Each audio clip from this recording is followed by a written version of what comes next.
Our theme for the next 30 minutes will be about H.R. 8 and the damage it will do to the Second Amendment, which is, as Justice Scalia noted, a pre-existing right.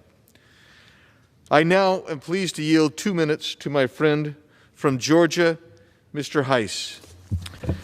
I thank my friend from Arizona, and we are all concerned with this bill, H.R. 8.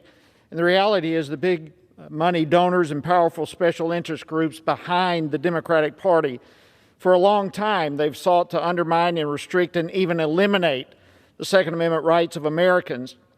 And with the Democratic Party now calling the shots here in Washington, quite frankly, the majority party is not even trying to hide their true agenda. Masquerading as supposedly good faith proposals to end gun violence, what they're really putting in place are the stepping stones to create a national firearm registry and eventually even confiscate firearms.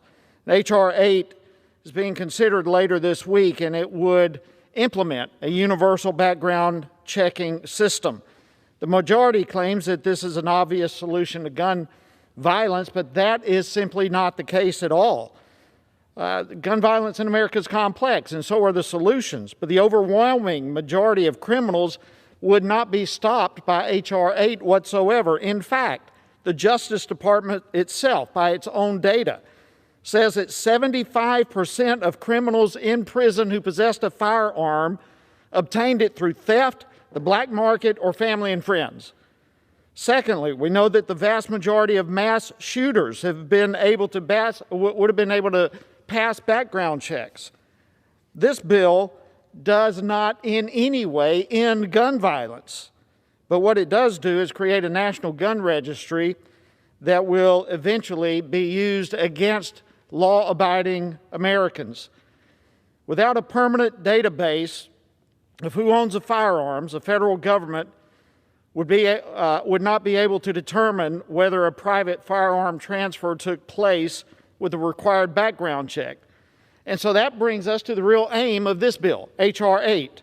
It paves the way for this database to be used at a later date in a national gun confiscation program. And listen, don't take my word. Even President Biden himself in August 2019 said that he does support confiscating assault weapons, which he would consider AR-15 style. So folks, listen, the threat is real. We're in a major fight for those who are trying to dismantle and eliminate the Second Amendment. We're not blowing smoke here. H.R. 8 is a massive move in that direction, and we stand here tonight to say no, we're not going to allow that to happen on our watch. We've got to be vigilant. We've got to stand on guard for our freedoms.